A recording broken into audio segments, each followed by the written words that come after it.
911, what's your emergency? Yes, I'm calling about that bank robbery at PNC Bank, Summertown Plaza. August 28, 2003. A bizarre robbery is reported at the PNC Bank in Erie, Pennsylvania. Yeah, what happened? The guy just walked out with I don't know how much cash in a bag. He had a bomb or something wrapped around his neck. Minutes later, the suspect is arrested and handcuffed. But strangely, he's not hauled off to jail. Instead, what happens next leaves a police force and an entire town scratching their heads in utter disbelief. The bank robber is Brian Wells, a pizza delivery man. Strapped to his neck and shoulders is a bomb, attached with a crude-looking metal collar that locks. State police corner Wells barely 100 yards from the bank in the parking lot of an eyeglass center. As employee Dina McPhee watches. They cuffed him, and then he must have said something about a bomb or said that he had something on him, because then the police officers proceeded in running in different directions. As the area is evacuated, cameraman Dan Holland holds his position.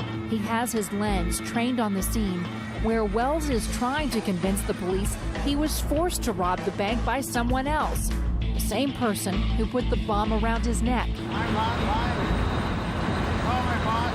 The man was strangely calm. He was just kind of sitting there.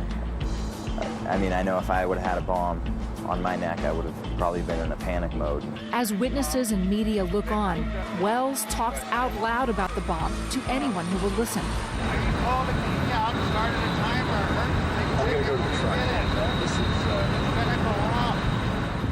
For 20 tense minutes, police keep their distance, waiting for the bomb squad to arrive. In obvious distress, Wells pleads with police as the clock ticks.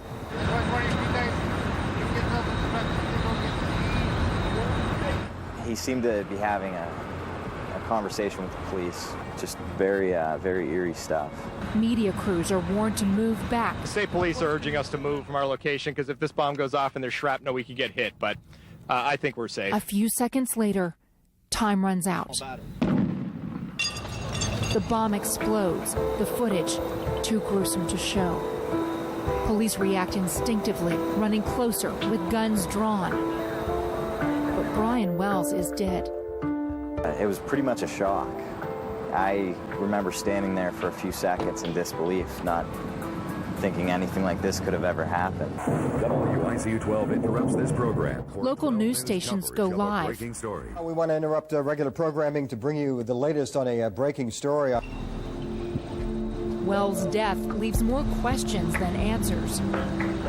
The 46-year-old delivery man, a longtime employee of Mamma Mia's Pizzeria, lived in this modest, rented home with his cats. His friends and co-workers are stunned. How did this happen? Brian did not do this. This is so far out of character. This is against everything that he believed in. The bizarre case baffles law enforcement. Did he act alone? Was he part of a conspiracy, or was he telling the truth? If he was doing this just on his own, why did he use a live bomb? The FBI launches an investigation. They retrace Wells' steps.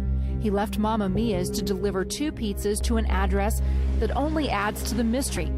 We visited the site that afternoon, evening, to where he made the delivery, and that delivery was down a dirt road, and at the end of the dirt road was a radio tower, and that's all that was there. The next time he's seen is in the bank, demanding $250,000 with a bomb strapped to his neck. This is the first time we've ever seen anything like this, where somebody has actually put a live bomb around them and alleged that other people have told them to do this, and then the bomb has actually gone off and killed them. With so many unanswered questions, the FBI announces a $50,000 reward. But the case remains unsolved for 4 years. Then in 2007, federal prosecutors announce indictments against 2 local people. They say Wells was not an innocent victim, but instead, almost unbelievably, in on the plan, at least in the beginning. It may be that his role transitioned from that of the planning stages to being an unwilling participant. The indictments say this woman, 58-year-old Marjorie Deal Armstrong, apparently planned the robbery with the other person charged, Kenneth Barnes. Prosecutors say Armstrong needed cash to pay Barnes to murder her father, so they enlisted Wells, the pizza delivery man, to rob the bank. Prosecutors say Armstrong and Barnes even watched Wells rob the bank from a safe distance. Wells' relatives insist he had nothing to do with this strange and complicated plot. He did not know any of these people. That's why they had to lure him to the tower to plant the bomb on. Prosecutors say Wells could have alerted someone before robbing the bank, and they don't know if Wells ever knew the bomb was real. Kenneth Barnes pleads guilty to 2 felony charges and is sentenced to 45 years. But his sentence is in exchange for testimony against Deal, who's found guilty on 3 felony counts and gets life plus 30 years. Wells is officially listed as an unindicted co-conspirator. For his loved ones, the apparent end to a case even a local crime writer said was too strange to dream up.